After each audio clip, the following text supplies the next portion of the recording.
सोचें, एक ऐसा दौर जब शाम होते ही घरों में एक अजीब सी बेचैनी शुरू हो जाती। बच्चे छत पर चढ़कर एंटीना ठीक करते और अब्बू कुर्सी खींचकर टीवी के सामने बैठ जाते। अम्मी किचन से आवाज़ लगाती, अरे जल्दी आओ, शुरू होने वाला है। रिमोट कंट्रोल नहीं था, ऑप्शन नहीं था, कंपटीशन नहीं था, फिर भी इंतज़ार था। सड़कें खाली हो जाती, मोहल्ले के लोग एक ही घर में जमा हो जाते, और जब वो टाइटल म्यूजिक बजता तो ऐसा लगता कि पूरा मुल्क एक ही धड़कन पे चल रहा है।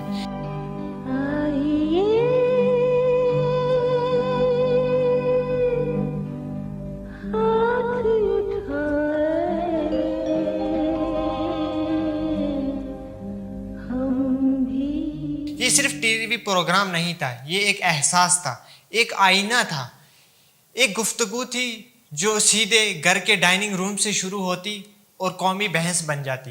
हम बात कर रहे हैं हिंदुस्तान के पहले सूप ओपेरा हम लोग की।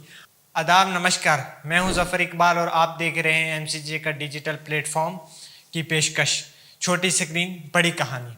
हिंदुस्तान का पहला सूप ओपेरा जिसकी शुरुआत 7 जुलाई 1984 को हुई। इसकी कहानी लिखी थी मनोहर श्याम जोशी ने और इसको डायरेक्ट किया था P. कुमार वासुदेव ने। लेकिन इस सीरियल का सबसे बड़ा इनोवेशन था इसका नरेटर। हर एपिसोड के आखिर में स्क्रीन पर आते अशोक कुमार।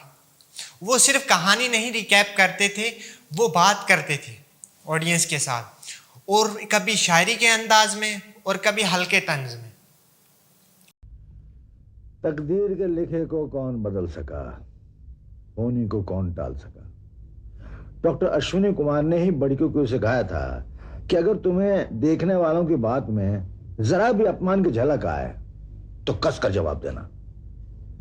बड़की ने वैसा ही किया, लेकिन जिसे जवाब दिया वो डॉक्टर अश्विनी कुमार के ही चाचा निकले।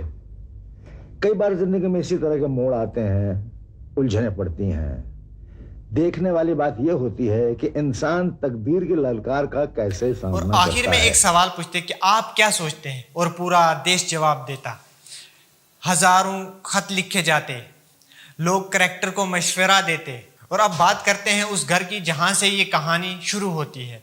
एक लोअर मिडिल क्लास परिवार, छोटा सा मकान, लिमिटेड इनकम और बड़े सपने। घर का सरपरस्त बिसिसा राम शराब की आदत से परेशान लेकिन दिल का बुरा नहीं था।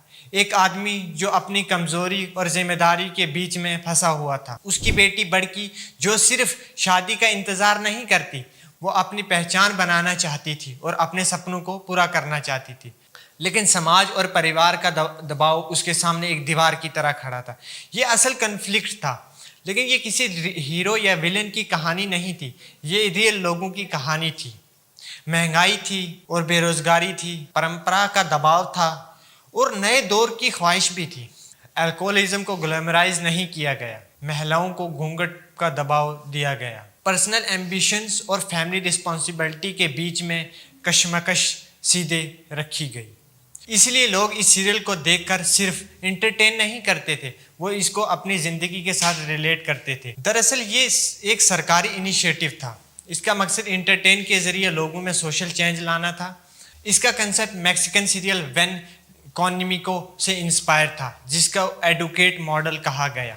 लेकिन हिंदुस्तान में ये एक जज्बात के साथ जोड़ा गया। लेक्चर नहीं था, कहानी सुनाई गई और कहानी दिल तक पहुंच गई।